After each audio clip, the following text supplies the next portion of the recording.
So with the NFL preseason officially in the rear view for the Philadelphia Eagles, it's a really busy next couple of days for this organization and all 32 clubs across the National Football League, because by Tuesday, all teams have to cut their rosters down to 53 players. Now, on yesterday's show, we passed along a few players who up to that point had been released by Philadelphia, but since then, the Eagles have made a bevy of roster moves that we have to unpack on today's show, and this is why you subscribe. Yesterday's video, 30,000 views, more than 100 people subscribed, and this is why you subscribe to the show, because when the Eagles make moves, we break it down here on the show. So hit that sub button, because we give you Eagles content every single day, year-round, right here on Eagles Now. I'm Chase Sr. Appreciate all of you for being here with us. Hope you're all having a great weekend and your Sundays are off to a fine start.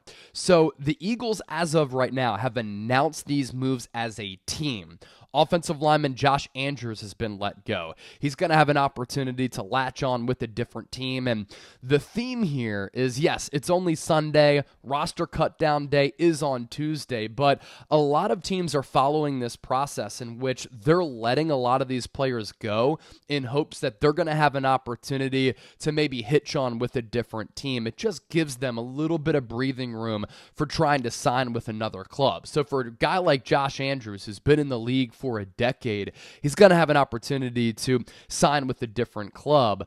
This is a guy who's played a lot, who's started several games in his NFL career, and a lot of teams are looking for quality backup offensive linemen because it's obviously a position group of importance. Tight end Dan Arnold not going to make this team, as the Eagles are going to move forward with Dallas Goedert, Jack Stoll, and Grant Calcaterra. But for a team that's looking for a solid, capable, competent backup tight end, he's going to be able to sign with a team like that. Wide receiver Deon Cain, I think he might be a practice squad candidate potentially for Philadelphia.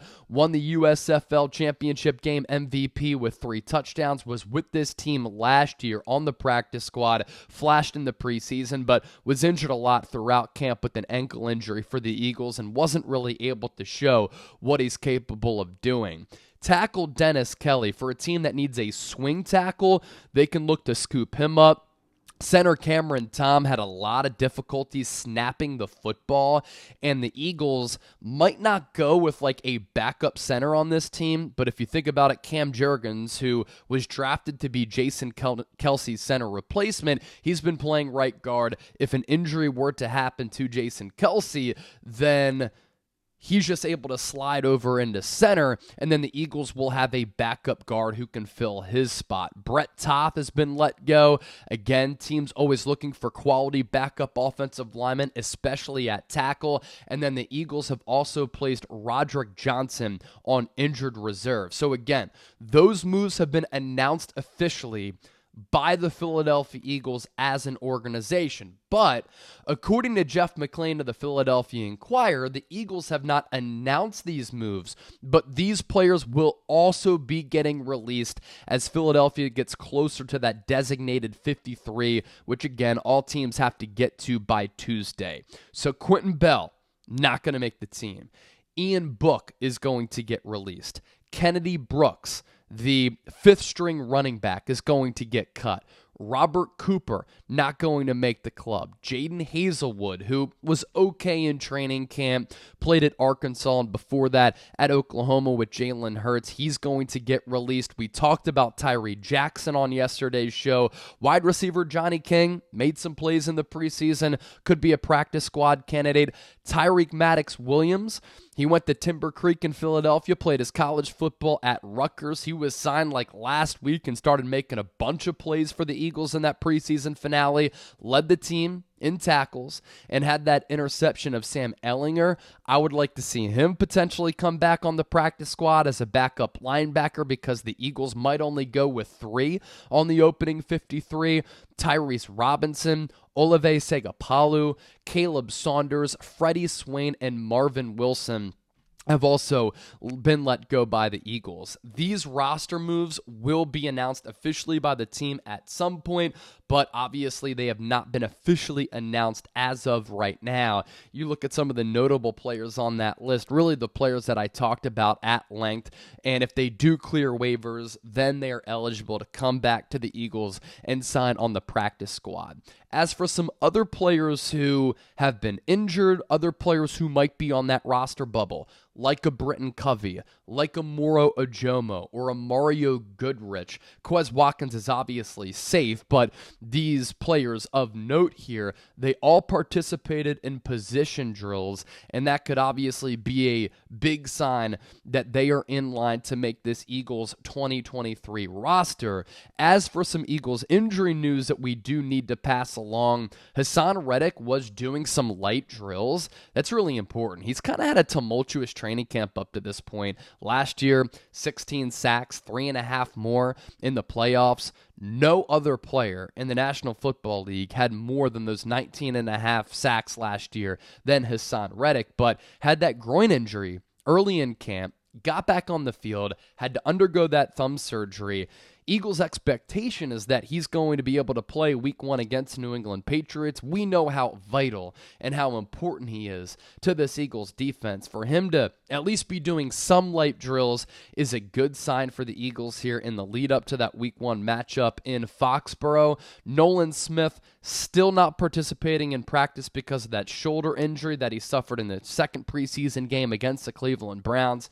He had been flashing throughout training camp and in the preseason with that elite quickness, very quick burst coming off the line of scrimmage. The bend is going to allow him, I think, to get consistent pressures as a rookie in this league. Trey Sermon not partaking in practice today because of an ankle injury that he suffered in the preseason finale. I don't think he's going to make the team, but Nick Sirianni went out of his way to compliment him a couple of times throughout the offseason, and I think for a guy like Trey Sermon, he can make it back onto the practice squad. I'm interested to see what the Eagles do with Britton Covey. They seem to really like him, and his roster spot seems to be safe. But last year, in the return game, I didn't think that Britton Covey did anything that was all that impressive. He added a little bit of weight. He did improve a little bit as a wide receiver, and if he makes this team, he makes it probably as wide receiver 5 and the primary punt and kick returner. But last year he looked slight, looked a little bit slow. I was willing to bank on his experience and his ability as a returner, because all you have to do is go onto YouTube and take a look at what he did as a return man all throughout his career at Utah. He was a human highlight reel. It was breathtaking what he was able to do in a pretty solid conference against some pretty solid teams. But outside of him just being sure-handed and not fumbling the ball away and being sloppy with some of those returns, it's not like he had a bunch of splash plays. We see Devin Allen come in the game on the opening kickoff the other night on Thursday, and he's able to flip the field with that 73-yard return with that speed to get out to the outside and set up that touchdown on the opening drive. Like, Britton Covey's never been able to do that, but I think that his roster spot might be safe. But Olamide Zaccheaus and Greg Ward, they have return experience too, and I'd make the argument that they might be a little bit more explosive. So Greg Ward not practicing because of that ankle injury. If he doesn't make the team, I think he could come back to the practice squad, a longtime Eagles legend who by now really knows this Eagles offense very well.